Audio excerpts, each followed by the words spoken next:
welcome Mike and Richard. So obviously the budget has landed and business owners have a lot of questions.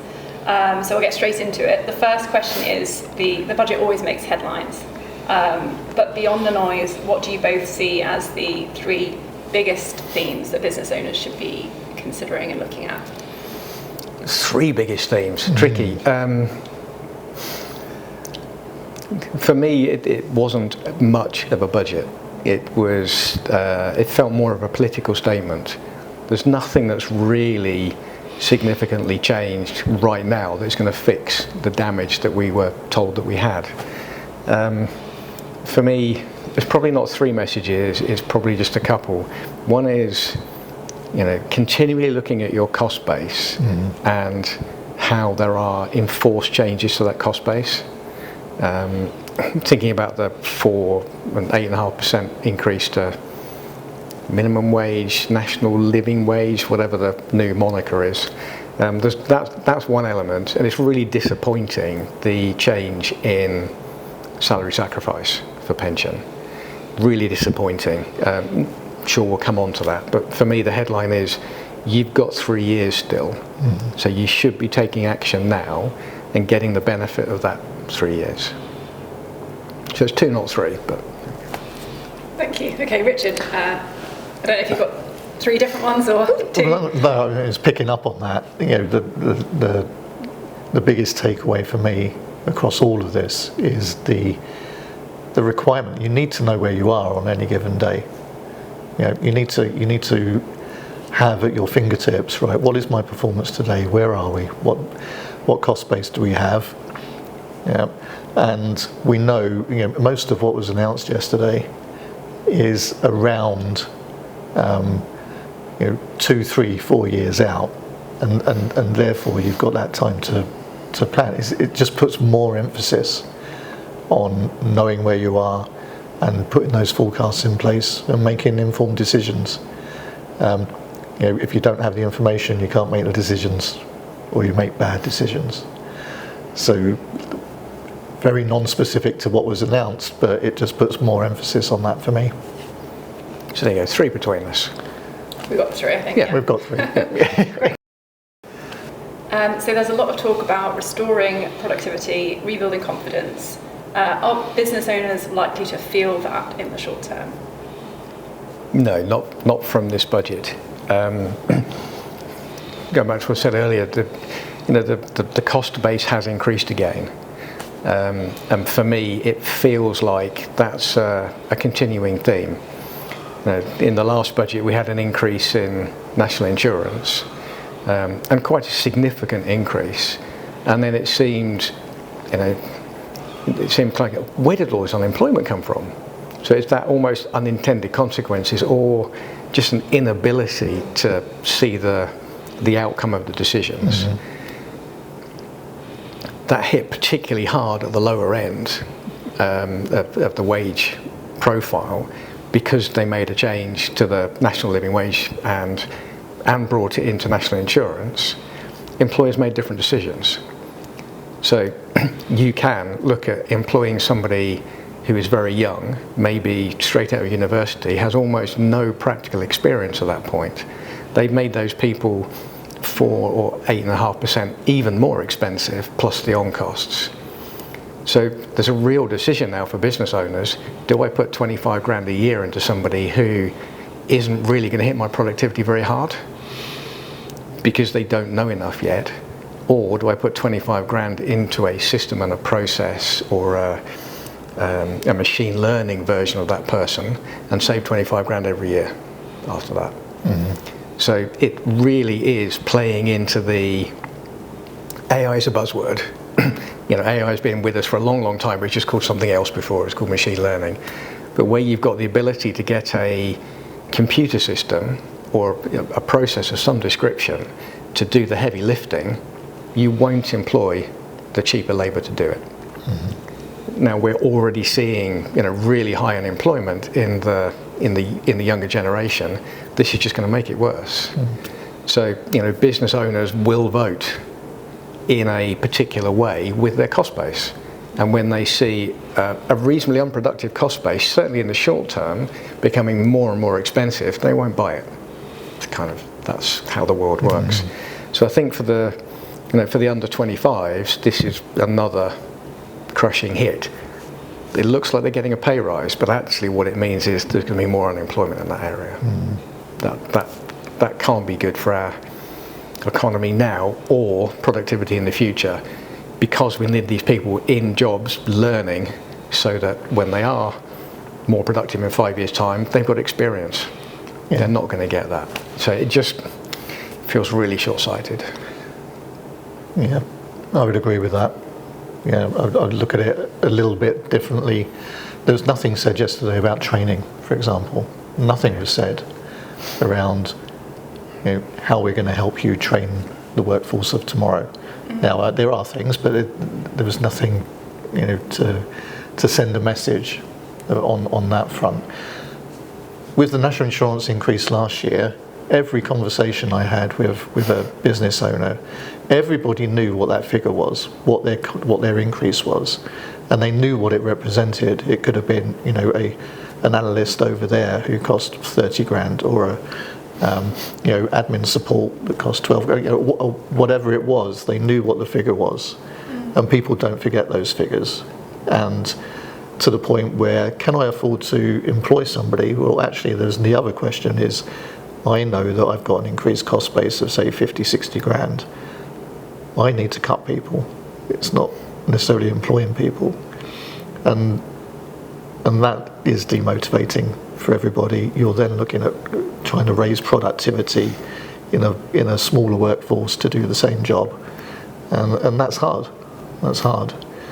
So there's not a lot in there that says, I feel motivated, or your workforce is going to feel motivated. Partly for the reasons that Mike has mentioned. So the key now is that, as every employer that we spoke to knew what that figure was, because why wouldn't they, is now the challenge to them is, okay, what's the new figure? Okay, what does this mean? Which goes all the way back to, do you know your management information? Do you know your cost base? If you look at it in wider economic terms as well, what we're doing is we're increasing our cost base yet again. That flows through to an increase in prices. Either it's a lower profit, or it is an increase in prices. Ultimately, as consumers, some point down the track have to buy something, and it's their costs are going to go up. Inflation pushes up yet again, which means the Bank of England can't make the cut in interest rates to relieve the pressure on mortgages. So it just becomes a self-fulfilling downward spiral. So it doesn't seem to make very much sense. From a practical standpoint, what do you think is likely to hit business owners' pocket first? Is that going to be tax, cash flow, cost of employing people, or things like day one rights? Where do you see the kind of immediate or biggest effects? I think for me, the going back to what you were saying earlier, Richard, that everybody in the last budget could tell you the impact of the cost in terms of what kind of person that was they couldn't employ now. And very quickly we're going to be in that same position where they're saying, actually the costs increase in this budget is going to cost me one administrator or one engineer. And business owners think that way because that's what they have to wrestle with. So they won't be recruiting that administrator or that engineer because they see those costs in units of people. Day one rights for me is a really odd topic for them to be pushing, because businesses will adapt.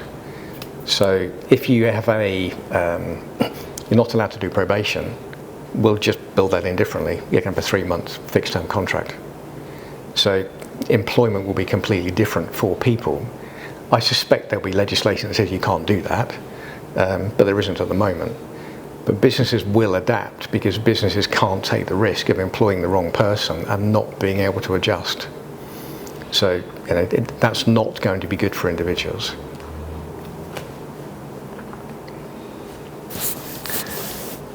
I completely agree, and that goes. You can see a road where people will start using the fractional answer. Yeah, so we'll get somebody who's very experienced or more experienced, can do the job in a shorter period of time, and we don't have to commit to employing them. So, and yeah, that is a clear direction of travel for me, and also doesn't help develop the younger generation and getting more on-the-job training, which is, ultimately where people thrive and grow in their careers. So that from that perspective is very upfront now. I think in terms of the what's going to hit first. What's going to hit first is just the realization of what's coming. It's not necessarily a tax increase that's going to hit on the 6th of April. I don't think there are any of those at the moment. They're 2, 3, 4 years down the line. But that awareness and not walking blind is so important. So that's the first thing for me. What the second thing is for business owners who are further down the line and have seen the fruits of what they've done. What is going to hit them is if they've then divested or started investing into, say, property. They reward themselves because they're making good money in the form of dividends. That's going to hit come the 6th of April next year. So what I will call, because I think it's easier, is a 2% investment surcharge. Is 2% on top of every rate band for property income and for dividends, although interestingly not the top rate of dividends, which makes no sense to me. Yeah. And interest income. So that's going to hit, and make people feel it, in their pockets, come what will be probably a year or 18 months down the line when they actually have to pay that tax. So I think those two things are what people will feel first. And is there anything you would advise people to do? I know you mentioned obviously knowing your numbers and looking at where you could make adjustments with those things that are coming in sooner. Yeah, it's revisiting. It's revisiting your plan. It's revisiting, is this still fit for purpose? It probably still is the most efficient thing, having done a few numbers since the budget, to pay yourself a small salary and then dividends. But then you have to be mindful of what it is that you do. For example, if you are in an R&D business and continuing in that, and you are actively part of it, then you need to revisit, okay, how do I pay myself? Is it still more efficient to pay myself in that way, or would a salary increase tip the balance? Company pension contributions count towards R&D. So should I be considering that route for where my money goes? So it's revisiting. That should be done on an annual basis at least anyway. But it's these kind of events, budgets, where you just have to take stock and think, right, is the plan still fit for purpose? Yeah, the thing that I'm a little bit concerned about is that quite a few of the things that are announced feel like the thin end of the wedge, and there's more coming. I mean, there's been talk about harmonising dividends with income tax, and effectively that's what they're doing now. Mm-hmm. They're pushing them much closer together. The top rate is hardly any different until you start to get into the, over the hundreds of thousands of pounds of earnings. But it feels like that's harmonising, and the next few budgets will basically see those harmonised to the point where there won't be any advantage to taking dividends, because again it's supposed to be a victimless crime. Why should we possibly reward people with dividends? Well, because business owners are taking risks. risks of employment. They're creating wealth in the economy, so it feels like they should be rewarded for that. And if their reward is basically, we're going to tax you into oblivion, then why would people still do that? If there's no advantage to doing it, then you kind of like go, well, I'm not going to take the risk. I'll just go and get a job. So you now lose that value creation. That's the concern for me, that this is the thin end of the wedge, and it's that erosion of innovation and the erosion of people wanting to set out on their own and create something. This is going to be stifled more and more if this is really the thin end of the wedge. Yeah. So that's the worry for me, that you basically crush that SME market and push everybody back into employment. Yeah. It's not only the risk, but something you spoke about when you were on the podcast a while ago was, things like how lonely it can be being a business owner, the stress, the hours. There's so much that's different to being employed. All of those things. At the moment, the only reward you really get is the opportunity to keep a bit more of your money than if you're employed, and it is only now a little bit more. And there was an advantage to when you sold the business, but now those the value there is now being eroded as well, with changes again. I think thin end of the wedge on employee ownership trusts, and the general tax rate of capital gains tax going up, because again that's seen as victimless. You've got a capital gain, therefore you should pay tax, and that feels like it's going to harmonise with income as well. It unbelievably short-sighted. That's the bit that really worries me, is it feels really short-termist, really almost blind to the unintended consequences. Well, they're unintended, but these people are elected in order to do the best things for all of us and our entire economy, when it doesn't feel like the last two budgets have done that. The businesses that we work with and our clients, where we really see innovation and investment being at the heart of growth, what do the announcement mean in practical terms? So has the government done enough to support R&D, green investment, things like digital transformation? But I'll take the one on investment because it gives me another opportunity to rant. That's absolutely fine. I'll do the innovation. The changes to the EMI scheme, so Enterprise Management Initiative, which still doesn't mean anything, it's basically a way of giving your key employees a stake in the business in shares in order that they can be rewarded differently. As we've just talked about, those rewards are being eroded, but it still means they get better rewards. That's been improved, which is good news.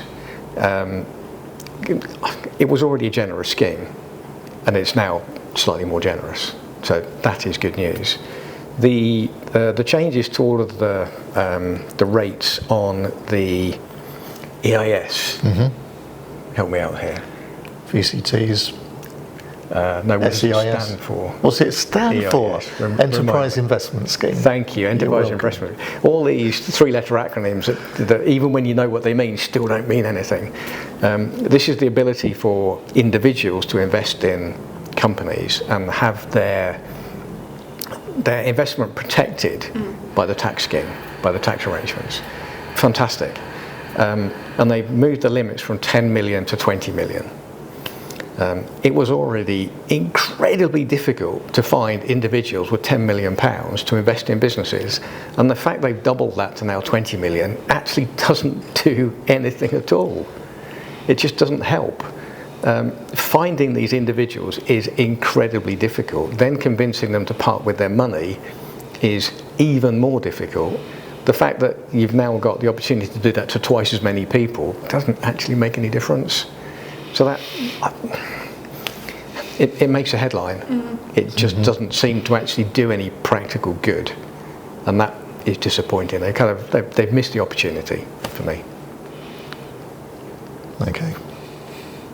From an innovation perspective, I just want to talk about some certainty for a minute, and try and be positive. I'm going to try and be positive on this. All right. They didn't change anything, regarding R&D reliefs. Okay. To be fair to the government, this time last year they said on corporation tax rates and reliefs, we've got a 5-year roadmap, and this is what it looks like, and that is going to be sustained. We will not change anything fundamentally, and that's played out in this budget. The corporation tax rates are the same, the R&D tax reliefs are the same. From my perspective, innovators that I know and those creative people, you can't stop them creating from tax rules. Yeah. An innovator will always innovate. Okay, they can't help it. If they're a true innovator, they'll want to do it. So for them, the difference is very little. Now, could they support those people more? Absolutely, they could. Yeah, they could. Even though the roadmap is there for the next 4 years now, that doesn't mean that they can't increase the incentive. So I think they missed tricks like that. But what I go back to is, for people who are innovating, I'm not aware of anybody who's going to say, I've got this great idea, but I can't possibly do it because the tax regime doesn't support me. Okay, so just big up innovators, fantastic. We need them. The economy needs them more than ever right now, given everything that we've spoken about so far. So the good news is they haven't changed the regime. What underpins innovation is some level of certainty about what you're building on, and that's good. That's good news. Okay. So for me, it's difficult to talk about R&D without mentioning the F word, fraud. And not just in relation to R&D, but that has been a hot topic over the last couple of years. For me, it was really good to see the statement where they're effectively getting HMRC to double down on fraud prevention, and not just attacking individuals and companies that are perpetrating the fraud, basically by deliberately getting their tax wrong. But it's really good to see more teeth being given so that they can attack promoters of schemes. Now, that for me is the right place for it to be. Individuals can be led on the basis of saying, here's a great opportunity, we've got barrister's opinion that says it's all okay, don't worry, we're underpinned by professional indemnity insurance. That's quite a compelling story. Not always right. So it's really good that they can attack the promoters of that scheme and basically cut that off at source by basically saying, this company cannot do this anymore, you're struck off as directors, you can't now run any other company in this area. That for me is fantastic, to be able to chop it off there rather than punishing individuals who've been missold stuff. So that was good to see. Yeah. And I'll just build on that. It goes further than the promoters of avoidance schemes, or that we've known and not loved personally for the last 10-20 years. The teeth now is any tax advisor, anybody who is effectively camping beyond the borders of what the rules intend. That they can come after that. So what we've seen in the R&D market, for example, which has led to some of the clamping down and the reducing of reliefs and the way that it's policed in particular. That's getting harder and harder for the advisor. What may seem just as a mainstream advisor, know that they will be. The threat is that they will be coming after you if you know that you have gone beyond what is acceptable. And for me, that's been a long time coming. Okay, so what about exit planning, succession? Obviously, we're seeing changes to EOT. What do you think about the budget in regards to that? What do I think about it in regards to EOT? Not very much. I've got to say, there are some downsides to an EOT in that typically you have to wait a little bit longer for your money. And the reward for that was that the owner got a tax break on day one. Halving that tax break has now meant that the reward, the tax break reward for taking longer to get your money is now not worth it. So unless you're a company where you've got substantially all of the money to value the company to pay out on day one in cash, spare on your balance sheet, there aren't many of those companies about, this probably doesn't stack up anymore. Because you're only, unless you're selling for, £10 million and you've got all that to pay on day one, because your saving isn't worthwhile. So I think, I get the intention that they expected to spend this much money and they're spending this much money. But again, they're looking at capital gains tax and just thinking about capital gains tax in isolation. What they're not doing is considering the whole implication of an EOT. Typically, performance increases in a company when it becomes employee owned. So the sales go up, so there's more VAT. They employ more people, so there's more PAYE and employers' payments. So generally, the tax take will go up from the company from its ongoing activity. The tax break given to the owner isn't a they've called it a relief, but the relief is basically a deferral. That capital gains tax will always be paid when the business is ultimately sold. So they will always get that, but it may be in 5-10 years' time. In the meantime, they've got a higher take on all the other taxes. So whether somebody has just looked at that in isolation and gone, it's 10 million and I want no more than that, therefore cut it off here to stop the spend in the future, and not considered all the other components. It just feels, again, a bit short-sighted, and the unintended consequences haven't been properly considered. Capital gains tax is a victimless crime because it's fat cat business owners making lots of money.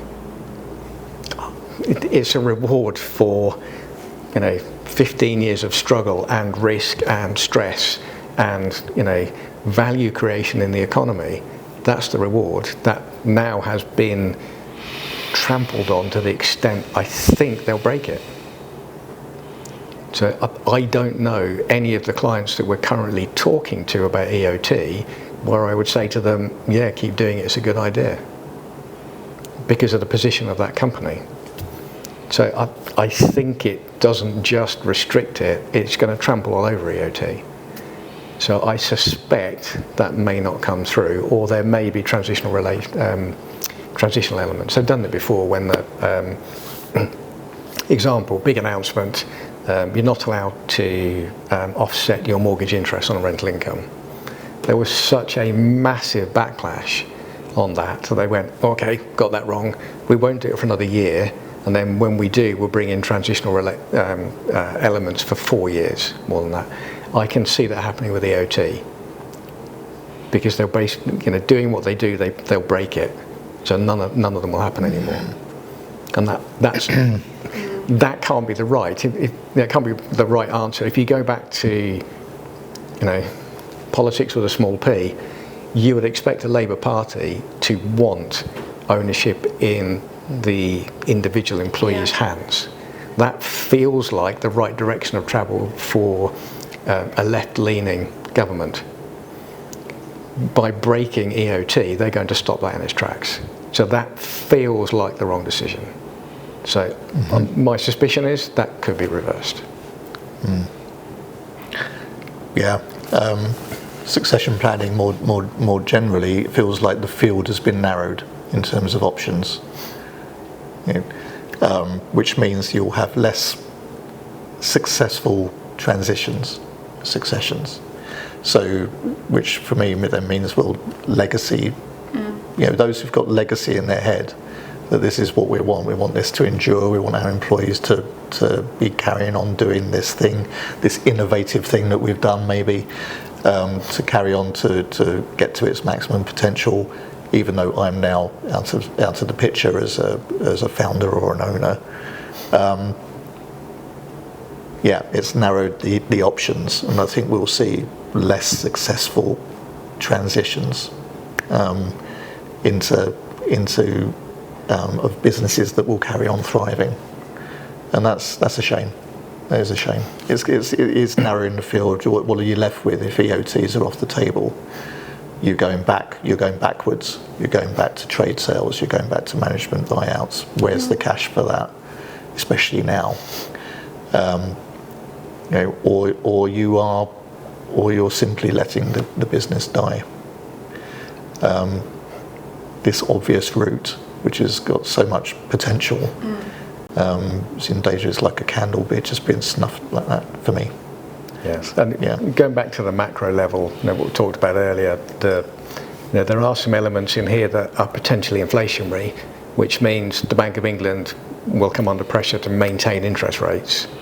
So management buyouts typically require some kind of leverage capital, which is now going to remain quite expensive.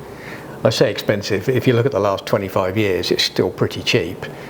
However, people have still got in their heads interest rates down at 3, 4, 5%. We're significantly above that at the moment, so capital feels expensive. So that's, I think that's still going to be a restriction for management buyouts. And then all the things we talk about with trade sales. You burn value in individuals in the short term because you double up on administration, marketing, business development, finance. So all your back office services tend to be duplicated. So individuals will be made redundant or moved on or out of the business. So that's value destructive in the short term. And the benefits typically are synergistic benefits for the acquiring company, which will take time to kick in. So short term, I think it's bad for the economy. Long term, it could be okay, but it's really bad for the individuals because you're going to lose most of your back office services within 3 to 6 months of a trade sale. That's what we typically see. So that's why EOT is a good thing. But if you're not making it incentivizing business owners to do that, they're only left with a trade sale. So, watch out for the jobs. And what about family-owned businesses and people who want to pass down what they've built to next generations? Obviously, we've seen a lot from farmers on this, but it affects all family-owned businesses, really. I can talk about that from a family issue standpoint. If you can do the tax bit, that's how this works. That's how this works. Yep. A lot of family businesses, what we see is there isn't a succession within the family because either you've got individuals who don't want to be in that business or would like to be in that business but don't have the skills yet. So, with a generational gap, you're then saying, you've got a 50-something parents who are saying, we want to start our glide path to retirement. When the children are middle 20s, late 20s potentially, they don't have the experience yet to step up to manage people who are typically going to be a generation older than them. So, that credibility gap is quite real. So, for me, that's a problem in that kind of business model where you typically will have to have much older owners exiting the business to allow the children to have got enough experience to be credible leaders. There isn't a tax regime that you can put in place that fixes that. That is just a product of 20, 25 year age gap between generations. Yeah, it's people ultimately. Come on to the tax in a minute, but it's what you're then left with as an option is you've got some experienced manager who's been with you for years, not part of the family. You incentivise them; they're stuck in the middle in terms of the age profile, and are they going to be happy sticking around knowing that this thing is going to be passed down to people who are there thinking, well, I'm training them up so they get all the value. What about me? There's always that dynamic to it. That's where EMI plays in, though, isn't it?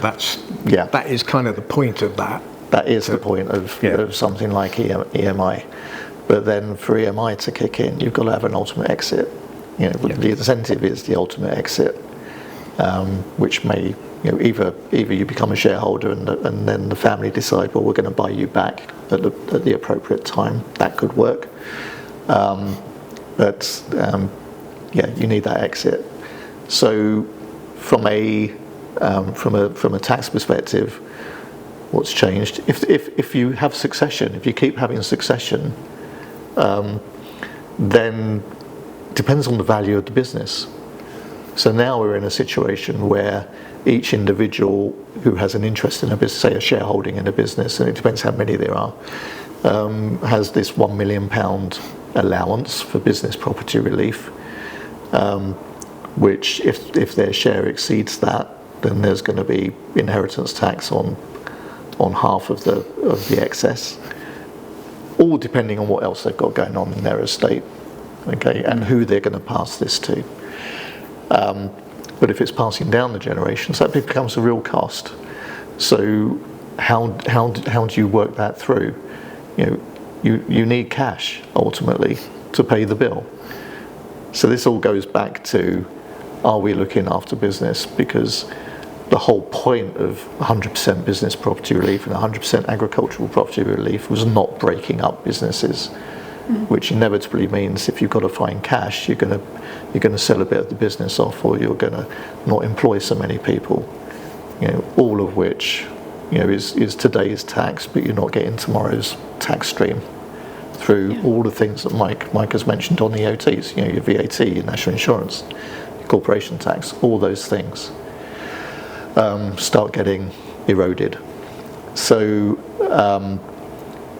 that's the change that's there, all of which needs planning around. With my take on succession generally is never too soon to have that conversation, and it really isn't, because what we see is you can get 90% down the road of a conversation, then all of a sudden you realise that actually there's somebody else that we've not involved, and so we need to, right at the start, from the outset, who needs to be around the table, even if you don't necessarily talk to them, be conscious of it, like, who is this going to impact? Who needs to get bought into this? I know I might have the ultimate decision because I own it at the moment, but if I want this thing to endure, I need some level of buy-in with those people that I've got in mind. And one of the things that we support and help clients with is salary sacrifice. And I know clients are kind of asking before the budget, do you think there's going to be changes here and how will I be affected? So now we've heard, what's your kind of take?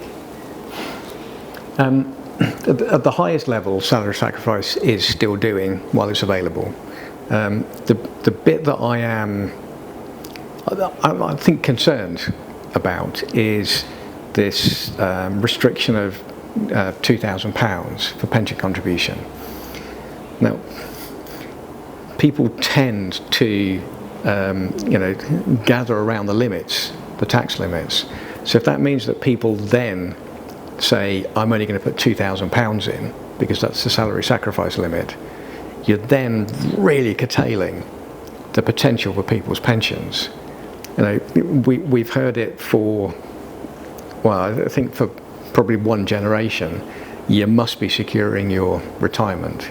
You must be thinking about that early and making provision for your own retirement. And really, really good advice. This feels counterintuitive. So this feels like it's going to then put an artificial throttle on those pension contributions. I suspect what will happen is that employees will say, I'm prepared to put this limit in, so you, Mr. Employer, must now top it up for me.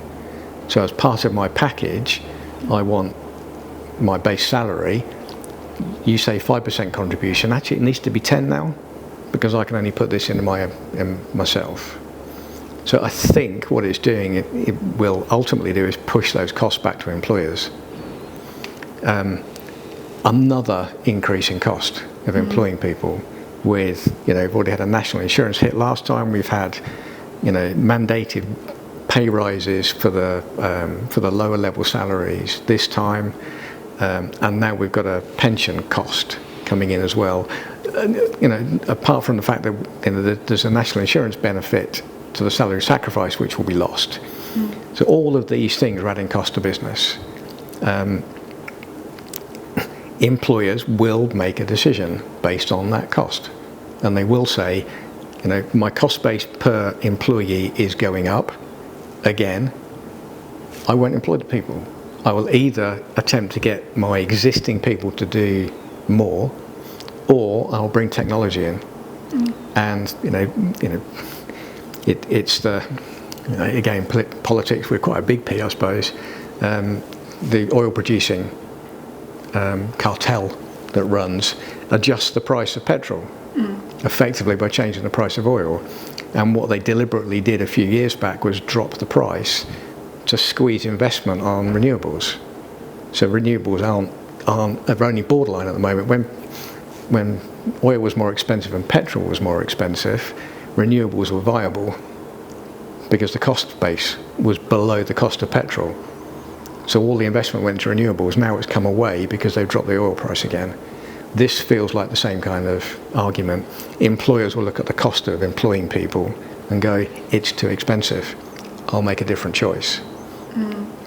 Feels really short-termist again. Yeah. It feels like decisions being made now that are probably going to have an impact, dare I say it, after this term of Parliament, when these individuals won't be there to be responsible for it. This party may not even be there to be responsible for it. So it feels like it's short-termism and pushing that decision point, that inflection point, 2-3 years down the road. Yeah. And making it more expensive to employ people again, which will drive up unemployment. Yes. Just doesn't feel very well thought through. So you mentioned about earlier using AI instead of people to do certain tasks. Do you think that we might start seeing more companies outsource to different countries? If the work is capable of being moved into a lower cost jurisdiction, then yes, absolutely we will see that. That is only a short-term measure. It's a reality because skills become scarce in that country and the prices go up. So eventually it all equalises out. The ability to move work around is becoming much easier because of technology. But it's really, say AI is a buzzword, machine learning has been around for a long time. It will, if the cost of employing people is now so much more expensive, it makes your decision to move into machine learning much easier because I've got a 35 grand cost now for a person, which is going to become 40 next year, 45 the year after. Okay, well I can invest that money in technology and I don't need the person. So that clearly is bad. I think augmented with that is the fractional things that we talked about earlier. 5 years ago, fractional it existed in the finance market, but not really anywhere else particularly. Now you're seeing marketing, business development, project management, engineering, IT, all becoming a fractional model. I think that's the direction of travel. You'll end up with employers going, I'm not going to employ, I'm going to invest in technology, and then have a 2-day-a-week fractional to put voice to the heavy lifting that's done by the technology. So we talked earlier about the younger generation being priced out of employment at the moment.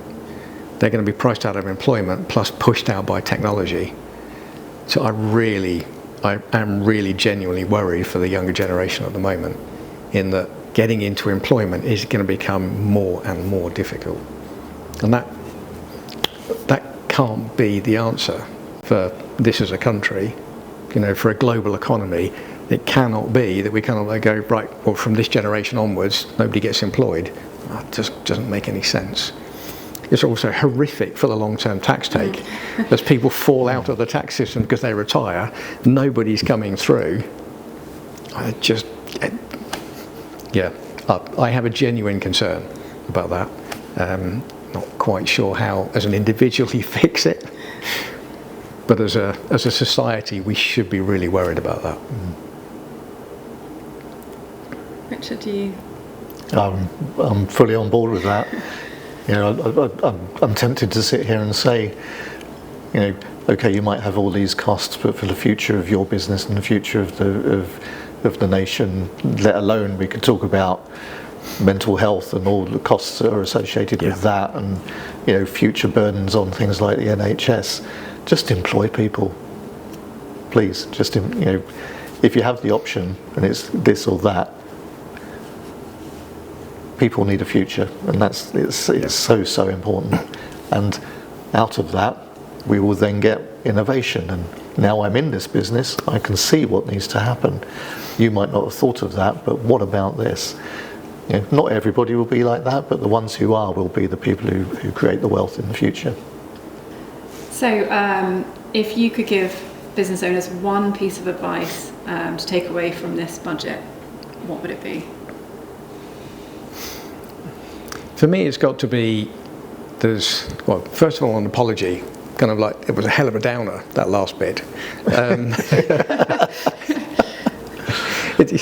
We must find a way of fixing that. And one of the ways that we can fix it is to make employment cheaper.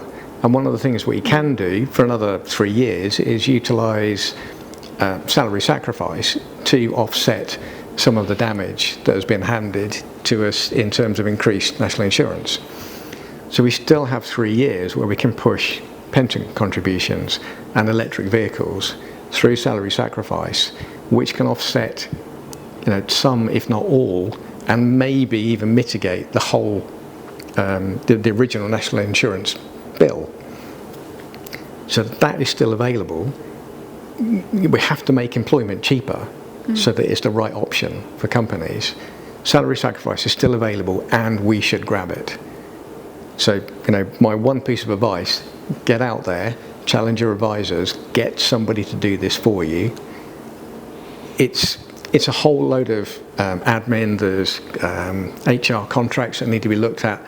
It's a process, but it's a process that is reasonably straightforward to go through. It's complicated by volume, not complicated by individual activity. In 3 months, we could have every employer in the country in salary sacrifice, making those savings, making employment cheaper. We've got to get after that.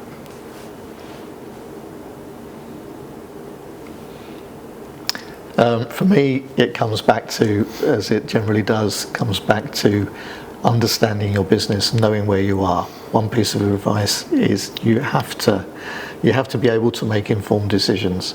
So it's making sure you've got up-to-date information, making sure you've considered, you know, the next 2-3 years and where you want to be, not only from the tax changes that have happened, but also how does that fit in with your plans anyway. You know, it's and having those conversations early, as we said, with the people that you need to have around the table to make sure that you and the business continue to thrive. Thank you.